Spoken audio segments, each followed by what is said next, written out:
markay kaa jabsadaan waxay ku weydiinayaan lacag. Assalaamu calaykum. Muuqaalkeena maanta waxaan ku falaqayn doonaa laba arrimood ay sameynayaan dadka wax jabsada. Magacaygu waa Yacquub Abikar, halkanna waa Yacquub Production. Ku soo dhawow muuqaalkeena maanta.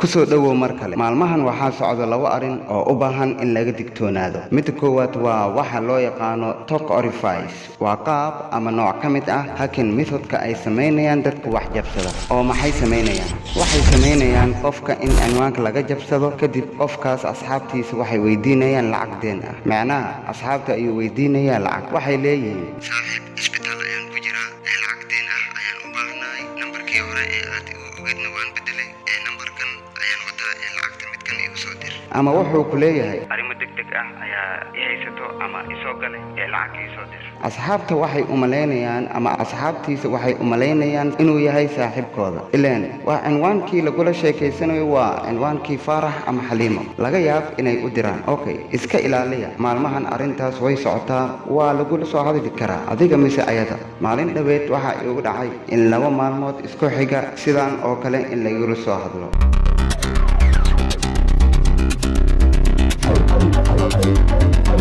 waana cinwaanadii asxaabta Facebook kaliya. Waxaan sameeyay nambarada lacag igu soo dir leedahay ayaan tixraacay iyo magacyadooda oo kaliya. Marka arrintaas oo kale iska ilaaliya. Waxaas camal haddii kugu dhacaan cinwaan qof aad taqaano lacag lagu weydiiyo, iska hubi masaaxiibkaagii mise another one.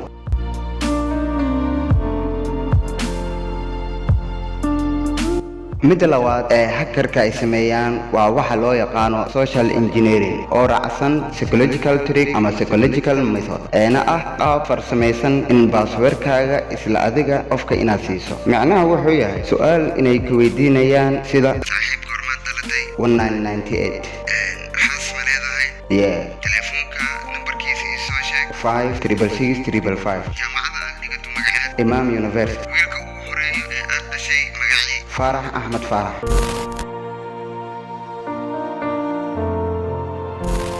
Okay, su'aalahan haddaad ka jawaabtay, qofka hackerka jawaabahaas aad bixisay oo wuxuu ka soo saari karaa passwordkaaga. Dadka badankooda passwordkooda waxay ka dhigtaan telephone numberahooda, sanadka ay dhasheen, xaafadda ay degan yihiin ama magaca haaskooda. War iska ilaaliya, caqliyaan lagu jabsan. Social engineering by hacker waa waxa ugu halista badan ee lagu sameeyo marka laga soo tago brute force attack iyo ethical hacking. Marka labadaas arrimood ee bariyahan socda ayaan idin la wadaagay. Muuqaalkeena maanta intaan ayuu ku eg yahay. Waa walaalkeen Yacquub Abikar. Wassalaamu calaykum waraxmatullaahi wabarakaatuh.